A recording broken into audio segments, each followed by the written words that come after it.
বিশ্বকাপ ফুটবলের শেষ মুহূর্তের প্রস্তুতিতে যখন ব্যস্ত দল ও সমর্থকরা, ঠিক তখনই বড় ধাক্কা খেল ইরান।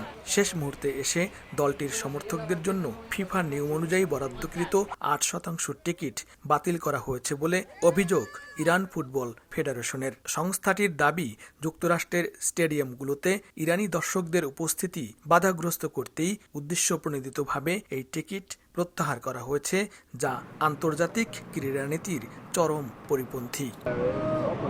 রাজনৈতিক বৈরিতার প্রভাব পড়েছে ইরান ফুটবল দলের ওপরেও। ম্যাচ শেষ হওয়ার মাত্র ২৪ ঘন্টার মধ্যে ইরান দলকে যুক্তরাষ্ট্র ছাড়তে কঠোর নির্দেশনা দেওয়া হয়েছে।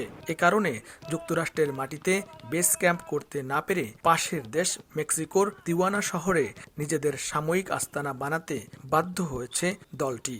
এছাড়া ইরান ফুটবল দলের গুরুত্বপূর্ণ ১৩ জন কর্মকর্তাকে ভিসাও দেয়নি মার্কিন প্রশাসন। লাইভ বয় কিনে কল দাও টোল ফ্রি নম্বরে, আর এক নিঃশ্বাসে গোল বলে জিতে নাও ফিফা বিশ্বকাপ ২০২৬-এর এক্সক্লুসিভ পুরস্কার।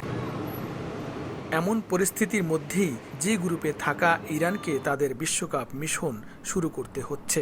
আগামী ১৫ জুন লস অ্যাঞ্জেলেস স্টেডিয়ামে নিউজিল্যান্ডের বিপক্ষে ম্যাচ দিয়ে মাঠের লড়াই শুরু করবে তারা। এরপর ২১ জুন একই মাঠে বেলজিয়ামের মুখোমুখি হবে এশিয়ার এই দলটি। আর ২৭ জুন সিয়াটলে গ্রুপ পর্বের শেষ ম্যাচে ইরানের প্রতিপক্ষ মিশর। বিপুল সংখ্যক প্রবাসী ইরানিদের বসবাস লস অ্যাঞ্জেলেসে। অনেকটা কাকতালীয়ভাবেই এই লস অ্যাঞ্জেলেস স্টেডিয়ামে স্বাগতিক যুক্তরাষ্ট্র এবং ইরান তাদের প্রথম ম্যাচ খেলবে। দুদেশের দ্বন্দ্বের প্রভাব যেন খেলার মাঠে না গড়ায়, এমনটাই প্রত্যাশা সকলের। লস্কর আল মামুন, সময় সংবাদ, লস অ্যাঞ্জেলেস স্টেডিয়াম, যুক্তরাষ্ট্র।